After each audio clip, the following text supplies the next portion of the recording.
O nosso encontro, como é o último do ano, e dado que nós acabamos de estudar no penúltimo programa o capítulo 28 do livro do Gênesis, que trata do sonho de Jacó e da unção da pedra, e dado que esse capítulo teve, ao longo da história da igreja, um enorme significado profético, simbólico, de enorme simbolismo espiritual, como eu já havia prometido, hoje o nosso encontro vai ser sobre algumas interpretações que os padres da igreja deram a esse episódio. E é importante isso também para que, no nosso estudo bíblico, que já fazemos há quantos anos? 5 anos, nós compreendamos que a interpretação da Escritura, ela tem parâmetros, mas ninguém pode dizer que 2000 anos depois da morte do último apóstolo, que é São João, quando se fechou a relação dos livros inspirados, seja do Antigo, seja do Novo Testamento, que, primeiro, só exista uma única interpretação para um determinado texto. Não. A palavra de Deus é uma, mas por ser palavra de Deus, ela nunca se esgota. Ainda que tenha sido escrita em linguagem humana, hebraico, aramaico, depois foi traduzido para o grego, etc., do grego para o latim, do latim para as diferentes línguas, etc., é palavra de Deus. A palavra de Deus é para nós, para seres humanos limitados, cuja inteligência necessita do auxílio da graça de Deus para compreender. Lembram o famoso episódio dos discípulos de Emaús? No capítulo 24 do Evangelho segundo Lucas, eles estão voltando desolados para a sua cidade. Jesus caminha com eles não sabem que é Jesus, porque sua mente está fechada. E Jesus pergunta por que eles estão desolados. Você talvez seja o único profeta de Israel que não sabe o que aconteceu. É o único de Israel que não sabe. Jesus de Nazaré, um grande profeta, etc. Nós esperávamos que ele restaurasse a realeza de Israel, mas esse já é o 3º dia e nada aconteceu. Aí Jesus diz: gente sem inteligência, tarda para compreender. E ele começa a explicar. Ou seja, isso prova que, e Jesus explica a partir da lei dos profetas, tudo o que dizia respeito à sua pessoa. Isso prova que a nossa capacidade de entender a Bíblia é frágil, é limitada. E também as moções do Espírito Santo, as inspirações, vamos falar inspiração, que é um termo mais aplicado na ciência bíblica para aqueles que receberam o dom para escrever a palavra de Deus, escrever os textos sagrados, né? Eles escreveram sob a inspiração. Mas as moções do Espírito Santo, para que nós entendamos, lembrem-se que o entendimento é um dos dons do Espírito Santo, e o Senhor dá o entendimento a quem Ele quer e quando Ele quer, e dá também na modalidade que Ele concebe. Ninguém pode dizer que aquela frase de Jesus, todos os significados dela foram esgotados. Não, absolutamente. Deus pode dar uma determinada moção a uma pessoa para que ela tenha uma intuição em cima daquele versículo, daquela palavra, que nunca ninguém teve. Por isso vocês vão perceber agora vários padres da igreja que moraram em épocas diferentes, séculos diferentes, em países diferentes, em continentes diferentes. Muitos deles nunca se viram. Eu vou citar aqui para vocês quem é o padre da igreja, qual é a sua obra, em que ano ele viveu, em que país. Naquele tempo não usava a palavra país, era região, era reino, era província, era cidade, etc. Mas a gente identifica hoje onde está essa cidade, onde ele viveu, etc. E a gente vai perceber que o mesmo texto foi objeto de diferentes interpretações. Dom José, mas Isso não choca a nossa cabeça? Não, não choca. Por quê? E aí é que entra a teologia católica, os parâmetros da interpretação. Porque a Igreja Católica, apesar, ela tem 2000 anos de história, muitos santos, muitos intérpretes da Escritura, e interpretações não conflitantes, mas convergentes. Esse intérprete, esse santo, Santo Agostinho, intuiu naquela palavra, naquela frase, naquele versículo, naquele capítulo, naquela passagem, um aspecto que ninguém tinha visto. Já aquele outro santo, aquele outro padre da igreja, intuiu algo que Agostinho não explorou, mas que é igualmente verdadeiro. Somente quando a gente perceber, lendo, é que a gente vai ver essa riqueza. No mesmo texto, você enxerga, vamos dizer assim, intui, apreende coisas inteiramente novas, riquíssimas, belíssimas, verdadeiras também, que não excluem aquela outra riqueza, que aquele outro santo, que viveu numa outra época, e esse santo aqui, esse padre da igreja, nem sabia que esse outro existia. Nossa igreja é católica, lembre-se, está espalhada no mundo inteiro. Então, nós temos espalhados em todos os continentes, quer dizer, nos primeiros séculos da igreja não se fala de continente americano, nem se fala de continente, digamos assim, antártico, mas se fala do continente africano, do continente asiático, do continente europeu. Então, pessoas que viviam, santos, padres da igreja, doutores da igreja, que viveram em épocas diferentes, em lugares diferentes, que muitos deles nem sabiam que os outros escreveram, nunca leram o que os outros escreveram. O tempo passa e a igreja vai recolhendo essa riqueza que está agora ao nosso alcance. Por isso é importante conhecer os padres da igreja, aquelas grandes cabeças pensantes dos 5, 6 primeiros séculos da igreja que se debruçaram sobre a palavra de Deus.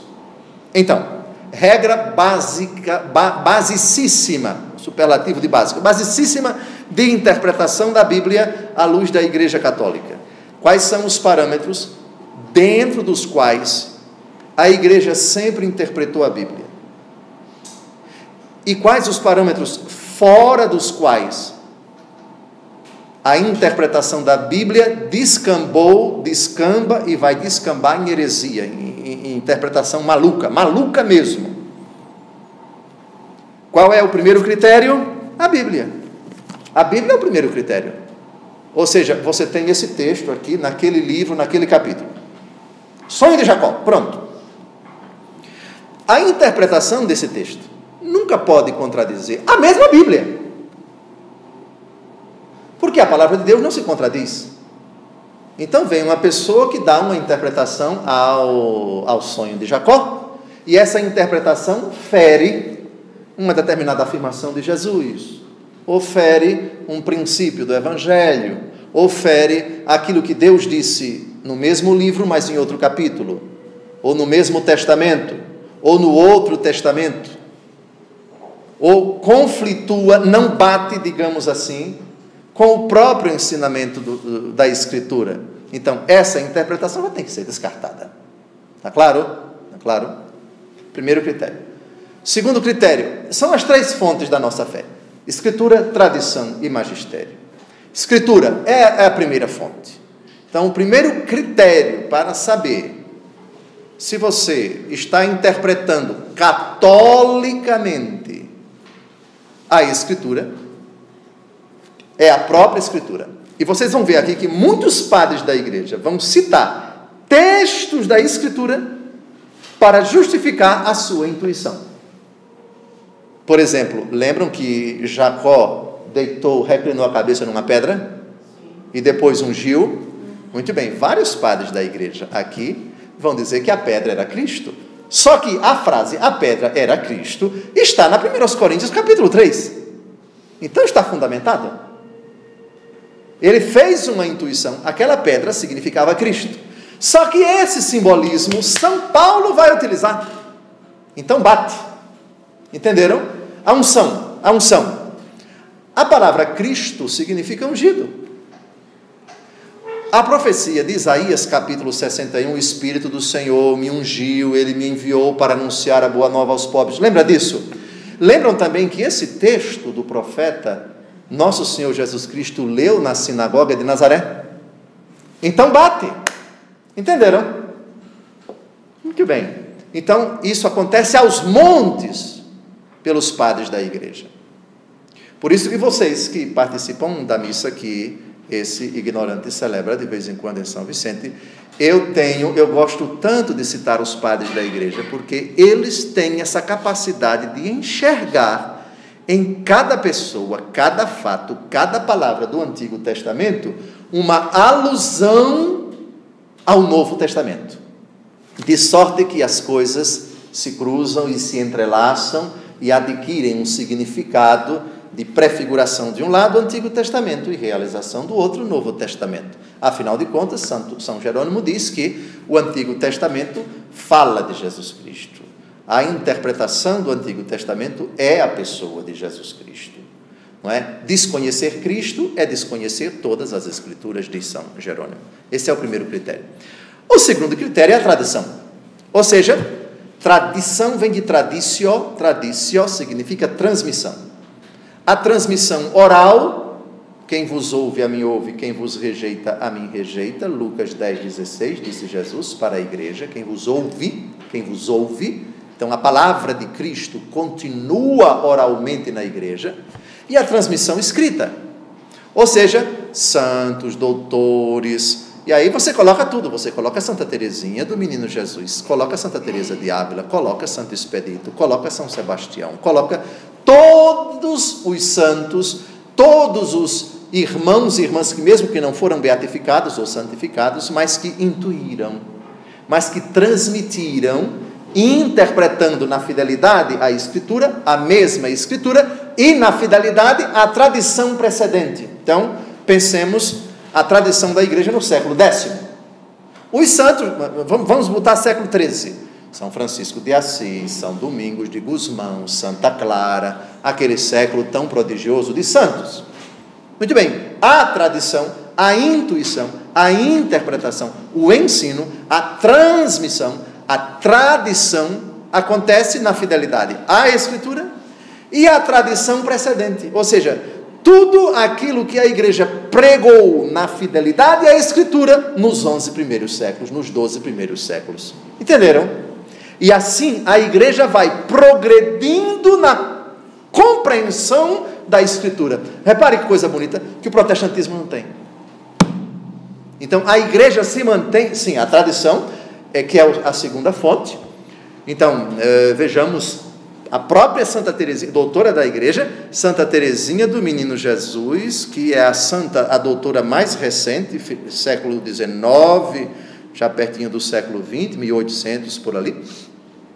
Santa Teresinha, doutora da igreja, é tradição da igreja, à medida em que ela foi uma perfeita intérprete, por isso é doutora da igreja, da Escritura, na fidelidade, a mesma Escritura, e na fidelidade há 19 séculos de ininterrupta e não incongruente, não contraditória tradição da igreja.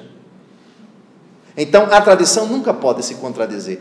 Qualquer coisa, qualquer pessoa, qualquer escrito ao longo da tradição da igreja que contradisser aquilo que a tradição unívoca da igreja precedente afirmou, na linha da Escritura e da mesma Escritura, não é tradição, está fora da tradição. Entenderam a lógica? Entenderam? E finalmente o magistério da igreja. O magistério é o Papa em comunhão com os bispos. Os bispos nas suas dioceses, quando ensinam na fidelidade ao magistério da igreja precedente, os papas anteriores, os concílios anteriores, os bispos anteriores. E também na fidelidade à tradição da igreja, que é uma expressão que abrange mais que padres e bispos, abrange também fiéis, leigos e leigas, gente simples do povo. Minha Chica é beata. O beato Vitor, como é lá também da Diocese da Campanha, o padre Vitor, sim, beatificado recentemente, Frei Galvão, etc. Pois bem, homens, mulheres, leigos, leigas, religiosos, religiosas, que, com as devidas moções do Espírito Santo, se debruçaram sobre a Escritura e, sem fugir da mesma e da tradição precedente e do magistério da igreja, intuíram, interpretaram do jeito deles, em Chica, quase um analfabeta. Isso é irrelevante para nosso Senhor Jesus Cristo, saber se uma pessoa sabia ler ou não, mas que intuiu coisas tão importantes e afirmou coisas tão seguras. São João Maria Batista Vianney, um pobre pároco de aldeia, não é? Na França, no século XVIII e XIX, pois bem, cada intuição profunda. Então vejam as três fontes da nossa fé. Ninguém pode dizer, ninguém pode excluir essa possibilidade, está lá, Dona Graça que está ali, é cristã católica, reza, pede ao Espírito Santo para que ela compreenda o que Deus está lhe falando naquele versículo da Escritura. Ninguém pode dizer que ela está impossibilitada de ter uma interpretação, uma intuição inteiramente nova, que ninguém jamais havia percebido naquele versículo, nenhum santo da igreja compreendeu. O Espírito Santo é quem a ajuda. O Espírito Santo é quem derrama sobre ela as devidas moções. Da mesma forma, a senhora, o Senhor, qualquer um de nós, qualquer internauta que esteja me ouvindo, ou seja, a palavra de Deus é uma fonte inesgotável de verdade, de sabedoria, de beleza, de grandiosidade. É um mistério inexaurível, não se esgota jamais, apesar de 2000 anos de história de santos, de doutores, etc., interpretando corretamente, com intuições não contraditórias, mas diferentes, porém complementares, porque Deus suscita a quem Ele quer as moções que Ele considera, e faz com que a pessoa perceba no seu aqui, no seu agora, que Deus está lhe falando para si ou para as outras pessoas, com aquele versículo, algo que Deus reservou apenas para que ela percebesse. E ela coloca isso à disposição de si e das outras pessoas, e aí a igreja vai se enriquecendo. Por isso, cada versículo da Escritura tem tantas interpretações, não contraditórias, mas complementares. Eu penso que essa introdução foi importante para que a gente não pense que o Espírito Santo está bloqueado, impossibilitado de suscitar coisas novas na mente dos fiéis. Acendei neles o fogo do vosso amor, enviai o vosso Espírito, tudo será criado e renovareis a face da terra. Fazei que apreciemos retamente todas as coisas segundo o mesmo Espírito. E a apreciação, ela diverge, não substancialmente, mas, digamos assim, em conotações, em enfoques. Então, se você pede, na área, vamos pegar o direito, você tem um determinado assunto, você apresenta um determinado problema, e pede a vários advogados, para cada um se debruçar na sua casa e dar um parecer sobre uma determinada coisa. E depois pede aos magistrados, e pede aos representantes do Ministério Público, etc. Então, três áreas do direito bem diferentes, o assunto é o mesmo. É perfeitamente plausível que, sem ferir os princípios da ciência jurídica, o parecer daquele advogado enfoque, perceba, intua, sem contradizer os princípios da ciência jurídica, algo. Já aquele outro enfocou, viu, enxergou, use o verbo que você quiser, e depois, quando você confronta tudo isso, você diz, mas isso é enriquecedor? Daí se fala de doutrina jurídica, não é? Aquele autor diz isso, mas já aquele autor, você que estudou geologia sabe perfeitamente que é uma ciência dinâmica, e quando o assunto é, sei lá, estratificação, criação de montanhas, etc., tem tantas teorias, a teoria relativista, a teologia não sei de quê, não sei. Cada ciência tem os seus enfoques, enfim. Guardando as devidas proporções, que são muitas, quando Deus Todo-Poderoso suscita no nosso coração o Espírito Santo, dá as devidas moções, ninguém ouse dizer que aquela pessoa que mal tem o primeiro grau, que lendo a Escritura, não seja auxiliada por Deus para enxergar naquela palavra, naquele versículo, algo que verdadeiro, profundo, que jamais ninguém tenha percebido, que ninguém jamais tinha dito, mas que é tão verdadeiro quanto aquilo que Santo Tomás de Aquino disse sobre aquele versículo, quanto aquilo que Santo Agostinho disse sobre aquele versículo. E a gente vai ver isso agora, na interpretação do sonho de Jacó, na ótica de pessoas que viveram em continentes diferentes, em séculos diferentes, pessoas que muitas vezes nunca se viram. Vamos começar então? Muito bem.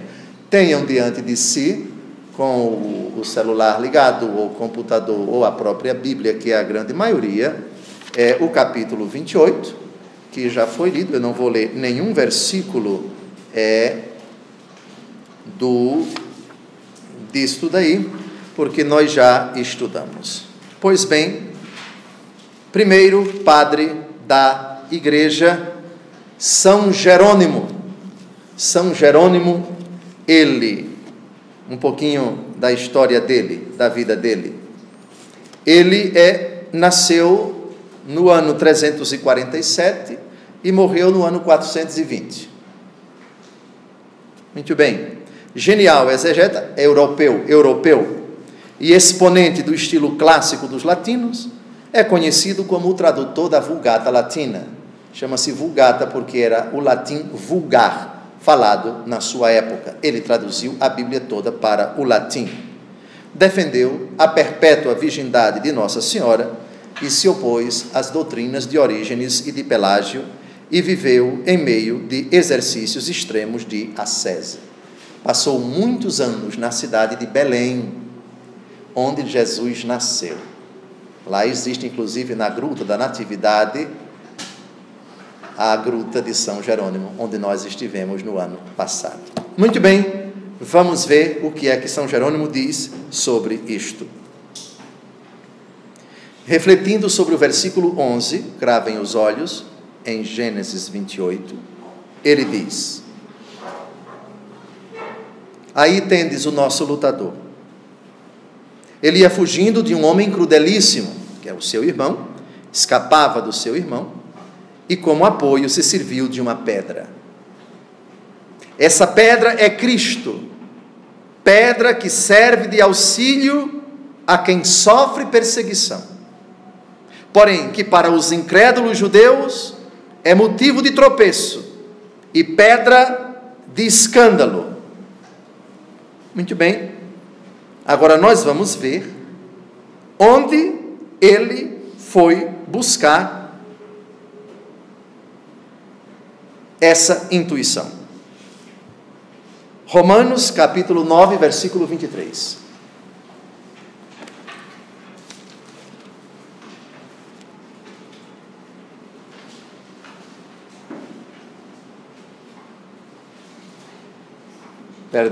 Perdão, um momentinho. 1 aos Coríntios, um pouquinho mais na frente. 1 aos Coríntios.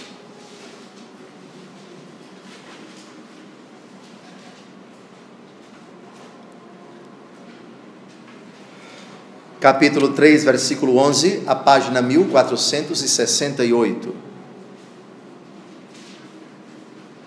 Quanto ao fundamento, ninguém pode pôr outro diverso daquele que já foi posto, Jesus Cristo.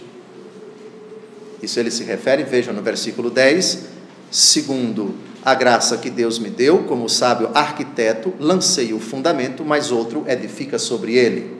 Ninguém pode pôr outro fundamento a não ser Cristo. Fundamento, vocês sabem que é o alicerce. Então vejam, São Jerônimo foi buscar nesta rocha, nesta pedra onde Jacó reclinou a cabeça, uma alusão à pessoa de Jesus. E ele continua: Jacó viu ali uma escada que desce da terra e se elevava até o céu. E no céu ele viu o Senhor que se apoiava nela. E viu anjos que subiam e desciam. Atenção, fixem bem naquilo que ele diz. Viu anjos que subiam. Viu Paulo que também subia. Viu anjos que baixavam. Viu o traidor Judas que caía. Interessante. Subir, portanto, são pessoas santas que sobem. Descer são pessoas que caem. Judas. Viu anjos que subiam, os santos que da terra subiam ao céu. Viu anjos que baixavam, o diabo, os demônios e todo o seu exército expulsos do céu. Grande dificuldade comporta subir da terra até o céu. Resulta-nos mais fácil precipitar-nos que subir. Caímos com facilidade. A ascensão supõe um grande esforço e uma enorme fadiga. Se me falasse no primeiro escalão, quanto me falta para chegar ao céu? Ou se me encontrasse no segundo degrau, no terceiro, no quarto, ou inclusive no 10º, de que me serve se eu não chego lá em cima? E continua São Jerônimo: suponhamos que esta escada tenha 15 degraus, e que eu cheguei até o 14º. Olhe bem, de que me aproveita se eu não conseguir chegar ao 15º? E se alcancei o 15º e me precipito dali, quanto mais alto eu estiver, maior será a minha ruína. Olha a lição que ele nos dá. A nossa vida é marcada por esse propósito. Jesus diz: sede perfeitos. E o crescimento nas virtudes comporta isso. A cada dia eu sou chamado pela graça de Deus a crescer. Mas enquanto eu não obtiver essa perfeição, enquanto houver algum pecado a combater, eu posso me precipitar desse alto grau de santidade e com um único pecado mortal me precipitar no inferno. Lembram daquele ditado, pelo menos na minha terra, Alagoas, se diz que quanto maior é a árvore, mais terrível é a queda. São Jerônimo já disse isso. Pronto, aqui está a interpretação de São Jerônimo. Vamos agora a Afraates. Afraates, quem era? Foi o primeiro padre da igreja siríaca, Síria, conhecido com o sobrenome de sábio persa, porque ele era súdito daquele império persa. Foi um dos primeiros ascetas que permaneceu no mundo, porém com a decisão de permanecer celibatário. Nasceu no ano 270, morreu no ano 345. Ásia.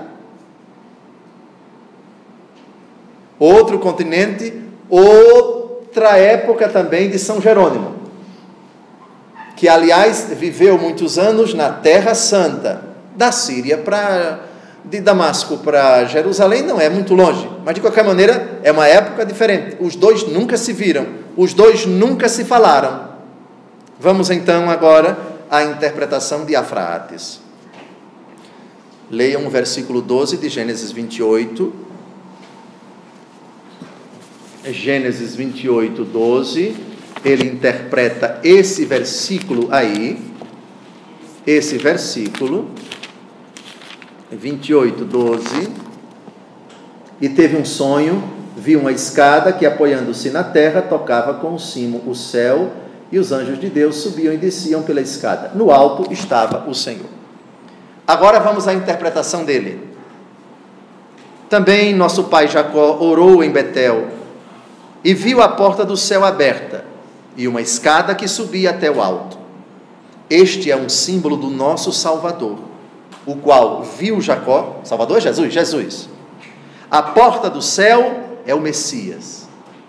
Segundo o que disse, eu sou a porta da vida. Todo aquele que passa por mim viverá sempre. Ele foi buscar em João capítulo 10, versículo 7, uma frase de Jesus. Também Davi disse, esta é a porta do Senhor, por ela passarão os justos. Foi buscar no Salmo 117, versículo 20. A escada que viu Jacó também é um símbolo de nosso Salvador, por meio do qual sobem os homens justos do mundo inferior ao superior. É também um símbolo da cruz. Vejam, São Jerônimo não viu isso, cruz, mas Afraates viu. É símbolo da cruz de nosso Salvador, que foi representada à semelhança de uma escada, na qual nosso Senhor está de pé no alto. Interessante a associação da escada com a cruz. A escada é para subir, e Jesus, João 12:32, quando eu for elevado da terra, atrairei todas as coisas a mim. Ou seja, é uma intuição que enxerga no sonho de Jacó uma prefiguração, uma profecia do mistério da paixão de Jesus. Muito bem, vamos agora a Cromácio de Aquileia. Dom José, quem foi esse irmão? Cromácio de Aquileia nasceu na Itália, ano 387 ao ano 407 foram os anos que ele foi bispo da cidade de Aquileia. Ele desenvolveu uma grande atividade pastoral, amigo de São Rufino e São Jerônimo, transmitiu-nos, presenteou-nos tratados e sermões, donde se transparece a exegese literal da Escritura. Vamos ver então o que São Cromácio, bispo de Aquileia, no século IV, disse, IV e V. O caminho está aberto, graças à ressurreição de Cristo. Por isso, não sem razão, o patriarca Jacó relata que viu nesse céu uma escada, cujo extremo chega até o céu e ao Senhor que se inclinava sobre ela. Olha agora, a escada apoiada na terra até o céu é a cruz de Cristo. E graças a ela, se nos permite subir até o céu e nos conduz realmente até o interior do céu. Nesta escada estão colocados os muitos degraus das virtudes. Nem São Jerônimo viu isto, nem Afraates viu isto. Virtudes, cada degrau é uma virtude. As virtudes pelas quais nós subimos até os céus: a fé, a justiça, a castidade, a santidade, a paciência, a piedade e todas as demais virtudes excelentes são os degraus desta escada. Se nós subimos esses degraus com fidelidade, chegaremos sem dúvida ao céu. Nós sabemos que a escada é certamente símbolo da cruz de Cristo. O mesmo que os degraus estão entre duas montanhas, a montanha do céu e a montanha da terra, assim também a cruz de Cristo se encontra entre os dois testamentos, e nela estão os degraus dos mandamentos celestes, mediante os quais se sobe ao céu. Outra intuição. Vocês estão percebendo, já são 3 intuições, e não são contraditórias. Eles enxergam realidades teológicas que eu confesso, na minha ignorância, eu não seria capaz, sem a ajuda deles, de perceber isto. Muito bem, vamos agora ao grande Santo Agostinho, no seu tratado sobre o Evangelho de João. São Cromácio é o sermão primeiro, Afraates é a sua obra sobre a oração número 5, e o grande Jerônimo, o texto que vimos dele é o comentário ao Salmo 119. Vamos então agora a Santo Agostinho, norte da África, atual Argélia, Agostinho, alguns dados dele aqui, bispo de Hipona e autor de numerosos escritos sobre filosofia, exegese, teologia e eclesiologia. Foi, no Ocidente, o impulsionador da doutrina da predestinação e do pecado original contra a doutrina de Pelágio. Vejamos agora, atenção, Santo Agostinho trocava correspondências com São Jerônimo, é verdade, mas nunca viu São Cromácio. E muito provavelmente não viu a Fraates. Interpretação de Santo Agostinho sobre o mesmo texto. O que Jacó viu então na escada? Anjos que subiam e desciam. Assim é a igreja, irmãos. Os anjos de Deus são os bons pregadores. Olha aí já uma quarta coisa. Ele não nega que os anjos que Jacó viu são anjos espirituais, seres espirituais, mas ele faz uma interpretação alegórica, associando o trabalho dos anjos perante Deus com os ministros do Evangelho da igreja.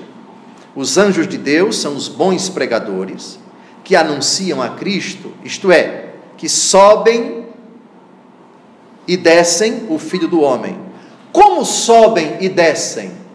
Pergunta ele. Temos um exemplo. Escuta o apóstolo Paulo. O que em Paulo se nos manifesta, isso mesmo se deve crer dos demais arautos da verdade. Olhai São Paulo em sua subida. Vejam, São Paulo subindo. Quando é que São Paulo sobe? Eu sei de um homem em Cristo que há 14 anos foi arrebatado até o terceiro céu, não sei se com o corpo ou sem ele, isso Deus sabe, e ouviu palavras inefáveis que não pode o homem expressar. São Paulo, na 2 aos Coríntios 12, versículo 2, relata uma visão que ele teve. Então, no momento em que ele relata um êxtase que ele teve, São Paulo está subindo.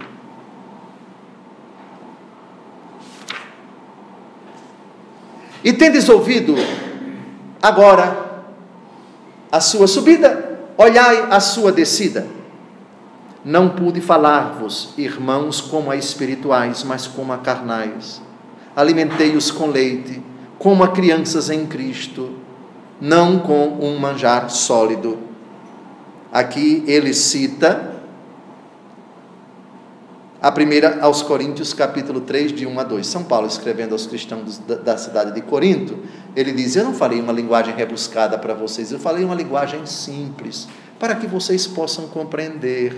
Ou seja, São Paulo desce a capacidade de compreensão muito limitada dos cristãos da cidade de Corinto. Então aqui São Paulo está descendo. Interessante, muito interessante. Muito bem. Olhai como baixa o que subiu. Queres saber até onde subiu?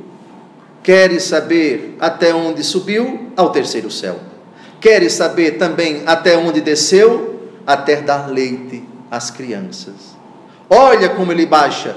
Eu sou, diz São Paulo, entre vós, o mesmo que uma gestante que acaricia e dá calor aos seus filhos. 1 aos Tessalonicenses 2,7. Ou seja, ele pega aquelas passagens onde São Paulo, escrevendo para os seus destinatários, se coloca como uma pessoa que utiliza uma linguagem muito fácil, muito acessível, para que todo mundo compreenda. Ele evita uma linguagem alta, rebuscada, a grande cultura, um homem muito culto, mas considerando que os cristãos de Tessalônica, os cristãos de Corinto, eram pessoas limitadas, ele usa uma linguagem muito simples, muito acessível. E o Santo Agostinho interpreta isso, São Paulo está se baixando. Ou seja, ele pega o Filho do Homem, que é a mensagem do Evangelho, e baixa, e a torna acessível às pessoas. Perceberam aqui a interpretação? Outra interpretação impressionante. Muito bem, então vamos agora a São Cesário de Arles. São Cesário de Arles.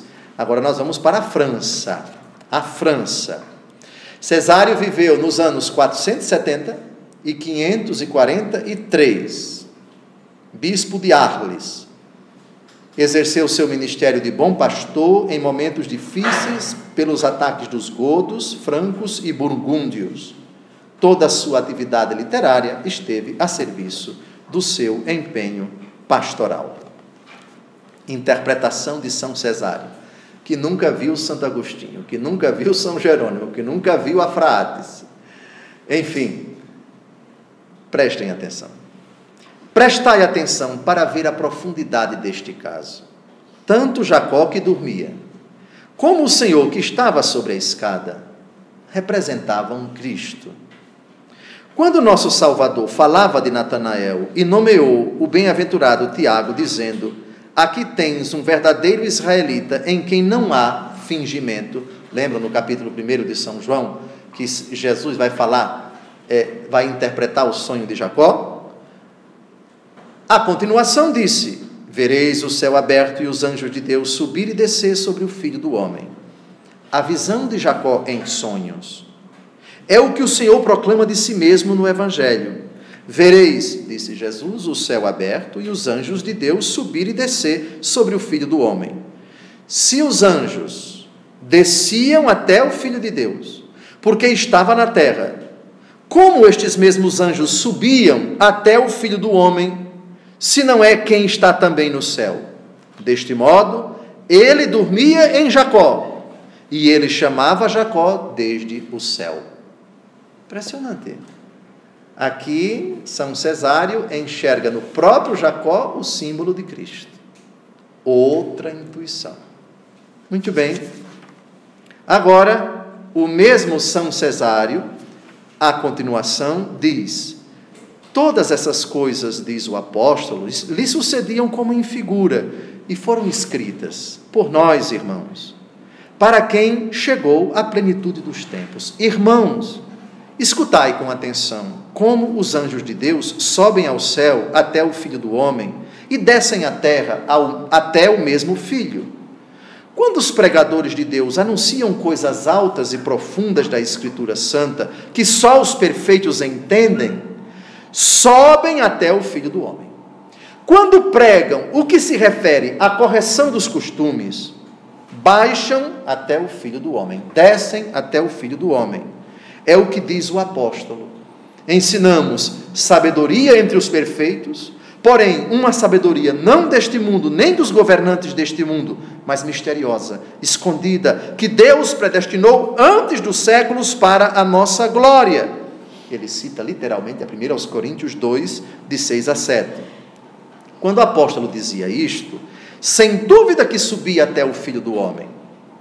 E quando diz, fugi da fornicação, quando diz, não vos embriagueis com vinho, que leva à luxúria, quando denuncia que a raiz de todos os males é a avareza, Efésios 5,18, 1 Timóteo 6,10, Colossenses 3,2, com essas palavras, baixava como um anjo de Deus até o Filho do Homem. E por aí vai. Então, outra intuição muito, muito, muito importante. E para concluir, vamos agora ao Reino Unido. Reino Unido, São Beda, o venerável. Beda, quem é este doutor da igreja? Beda nasceu no ano 672 e morreu no ano 735. Reino Unido, Inglaterra, né? Ordenado sacerdote, dedicou toda a sua vida à oração e ao estudo, no marco dos estatutos do claustro. Ele era um monge. É um padre da igreja importante para a Idade Antiga e as diversas recensões bíblicas da Alta Idade Média. Jacó, diz ele, na sua obra Homilias sobre os Evangelhos, querendo descansar em certo lugar, colocou uma pedra sob sua cabeça e viu em sonhos uma escada apoiada sobre a terra, cujo cimo tocava o céu, e aos anjos de Deus que subiam e desciam por ela, e ao Senhor que estava sobre a escada, dizendo: eu sou o Senhor, o Deus de teu pai Abraão, o Deus de Isaque. Ao levantar-se pela manhã e pronunciar louvores ao Senhor com grande temor, tomou essa mesma pedra e a erigiu como estela, derramando óleo sobre ela. O Senhor menciona este lugar e atesta clarissimamente que se referia a ele em figura. A escada que viu é a igreja. Veja, o padre anterior viu as virtudes. O outro viu os passos para a santificação. O outro viu a cruz. Aqui, São Beda vê a igreja. A escada que ele viu é a igreja, que tem seu nascimento na terra, porém, seu modo de vida nos céus. Por ela sobem e descem os anjos, quando os evangelistas anunciam, por um lado, os supremos mistérios da divindade de Cristo aos ouvintes perfeitos, os anjos que sobem, e por outro, as debilidades de sua humanidade aos ainda torpes. Então veja, baixar aqui não é falar uma linguagem acessível, é falar dos defeitos das pessoas. É um outro enfoque. Perceberam? Sobem certamente quando se elevam com a mente à contemplação das realidades celestes e baixam quando instruem a seus ouvintes sobre como hão de viver entre as realidades terrenas. Bem, eu penso, ainda teríamos 1, 2, 3, 4, 5 padres da igreja. Eu acho que eu vou avançar um pouquinho. Pulem agora para o versículo 18. Ainda temos 10 minutos.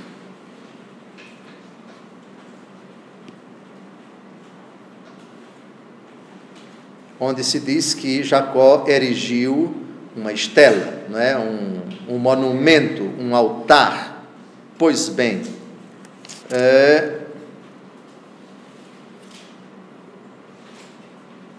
Afrates, de novo, no seu livro sobre a oração, refletindo esse versículo. Jacó chamou aquele lugar Betel, levantou ali um pilar como testemunho e derramou óleo sobre ele. Nosso pai Jacó atuou assim simbolicamente, antecipando essas pedras que receberiam a unção. Os povos que acreditariam no Messias estão ungidos, como disse deles João. Deus é capaz de fazer dessas pedras filhos de Abraão, diz Jesus, Lucas capítulo 3, versículo 8. Pois na oração de Jacó estava prefigurado o mistério da chamada dos gentios. Então, Afrates vê na unção da pedra da parte de Jacó uma alusão àqueles que haveriam de acreditar em Cristo. E cita para isso uma frase de Jesus que fala de pedras. Repito, por favor, Lucas capítulo 3, versículo 8, Deus é capaz de fazer dessas pedras filhos de Abraão. Então, aí a gente vai se enriquecendo, porque vai vendo como os cristãos intuíam, enxergavam, percebiam realidades pré-figurativas nesses acontecimentos, nesses objetos, nessas coisas, nessas cenas, nessas pessoas, em cada momento, em cada instante da visão de Jacó. Vamos agora a Santo Agostinho. Qual é a interpretação que ele dá a essa pedra que foi ungida com óleo por Jacó? No seu tratado sobre o Evangelho de João, vejam o que Santo Agostinho diz. Jacó viu em sonho escadas e anjos que subiam e desciam por elas, e ungiu a pedra que lhe servia de cabeceira. Já vos disse que Cristo é o Messias, que Cristo é o ungido. Não ungiu a pedra para chegar a ela e adorá-la. Isso seria idolatria, não significação de Cristo. O significado não vai mais além dos próprios limites. O significado é Cristo. Pedra ungida, porém não para fazer dela um ídolo. Por que pedra? Eis aqui que eu porei como fundamento de Sião uma pedra escolhida, angular e preciosa, o que crer nela não será confundido. Isso está em Isaías 28:16, citado pela 1 Pedro, capítulo 2, versículo 6. Por que ungido? Porque Cristo vem de crisma. Crisma é unção, unção vem de ungido, crisma, Cristo, crisma, unção, Cristo ungido. Santo Agostinho intui isto e vai buscar lá na unção da pedra uma alusão, um simbolismo, o significado de Cristo. Vamos agora a São Cirilo de Alexandria. Alexandria, vocês já sabem, aquela cidade atualmente da Turquia, mas que na época pertencia à Síria. Cirilo nasceu no ano 412 e morreu no ano 444. Patriarca de Alexandria, que se destacou pela defesa da unidade da pessoa de Cristo, até conseguir a condenação de Nestório no concílio de Éfeso, que aconteceu no ano 431. Vejam o que ele diz sobre essa unção. A pedra havia sido erigida, honrada e ungida com óleo, como símbolo de Cristo. Foi, portanto, ungido o Emanuel, por Deus e Pai, com óleo da alegria, na frente dos seus companheiros. E ele cita o Salmo 45, versículo 7. Foi ressuscitado dentre os mortos, ainda que tenha descido à morte por sua própria vontade. E isto é, assim penso eu, o que significa o fato de que a pedra tenha sido levantada. Bem, eu penso que podemos parar. Esse capítulo foi especial, porque certamente descreve um dos episódios mais comentados do livro do Gênesis, depois, evidentemente, do relato da criação. Os 6 dias, o 7º dia, a criação do homem e da mulher, o relato da queda, tudo isso foi muitíssimamente comentado pelos padres da igreja, mas o capítulo 28 do livro do Gênesis ocupa um lugar na patrística, ou seja, na literatura dos padres da igreja, um lugar de destaque, pela quantidade de símbolos, de significados, de prefigurações, de alusões, de tipos, de imagens que têm uma ressonância, uma aplicação no Novo Testamento.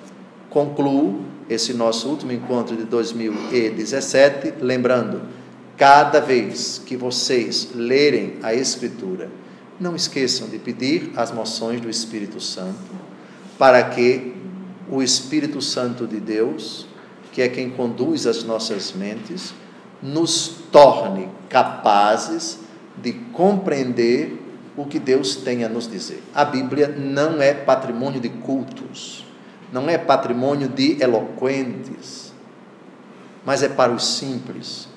Qualquer um que tenha essa disposição, meu Deus, dá-me o teu Espírito para que eu possa compreender o que tu tens a me dizer.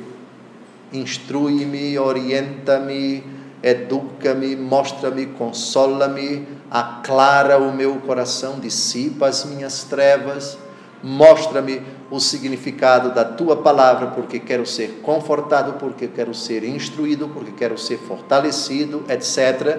E lhes asseguro, o Espírito Santo de Deus vos atenderá, e Deus Todo-Poderoso vos falará. Salmo 118, por favor. Salmo 118, versículo 105, página 758, e com isso nós terminamos o nosso encontro de hoje, o nosso encontro desse mês e o nosso encontro desse ano.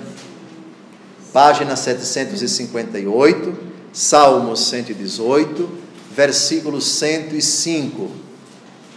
O que nós estudamos aqui sem rezar, afinal de contas é estudo, mas essa Bíblia que vocês levam para casa deve ser objeto também de oração, de investigação com o coração, de busca de respostas que às vezes vocês precisam muito, para consolar quem está chorando, para afagar o coração dolorido, para iluminar aquele que não tem clareza sobre alguma coisa. Lembrem-se disso. Vamos ler em voz alta o Salmo 118, versículo 105. Aliás, o Salmo 118 é o maior da Bíblia, é o maior do Saltério, que é um grande elogio à Bíblia.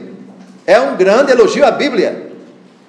Aliás, se a gente quiser no Antigo Testamento ver qual a importância da Bíblia na nossa vida, é só ler o Salmo 118. Todo ele fala da Bíblia, da palavra de Deus escrita. Vamos ler em voz alta? Vossa palavra é um facho que ilumina meus passos, uma luz em meu caminho. Pois bem, que essa luz refuja sempre no coração de vocês, em 2018 e sempre, e que sejamos eternamente apaixonados pela palavra de Deus escrita, porém sempre lida e interpretada com a tradição unânime da igreja e com o magistério da igreja. Um santo Natal, um ano cheio de bênçãos, e até fevereiro, primeiro sábado, se Deus quiser. Boa noite.